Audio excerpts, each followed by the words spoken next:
When people talk about leaders in sports, the same cliches always pop up. He's the quarterback of the defense, or he's the point guard of that offense. That said, there's one position rarely mentioned alongside those two: the catcher. The catcher is the quarterback of the defense. He certainly is. Well, they're definitely a leader on the field. The catcher is the person that the game runs through. The catcher has a unique role on the diamond. They're not exclusively hitters, fielders, or involved in the pitching game. They have to have their hand in everything. Well, that guy has to be tough because they get dinged up and they're back there eating dirt.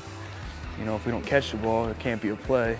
Also, they have to be fairly intelligent because now they're taking signals from the bench for pitch calling. Calling pitches, calling signs, seeing what different base runners are doing. When you see our catcher looking into the dugout and he's doing this, and he's doing this, and he's doing this, and he's doing a bunch, he's giving signs to our infield. A catcher has to manage the game, but they have yet another responsibility. A catcher has to work with his pitchers.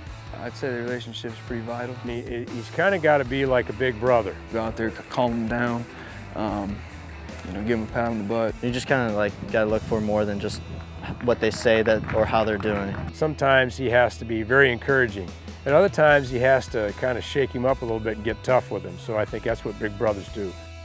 Working overtime is part of being a catcher.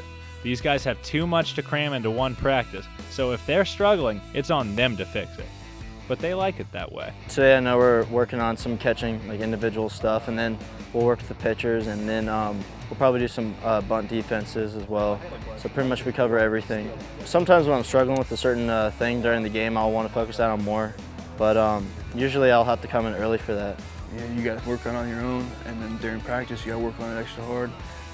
Get there early, stay late, and say you're struggling with hitting, you can't let that affect your catching, leading skills. And I think it's part of the business, part of being a catcher. We all know what comes with it. And it's what makes catching so great. And I will say this: if you don't have a good catcher, you're not going to have a good chance of having a championship caliber team. It starts with a catcher. So the next time you want to talk leaders on the field, drop the old adage and pick up a new one. Go with the catcher.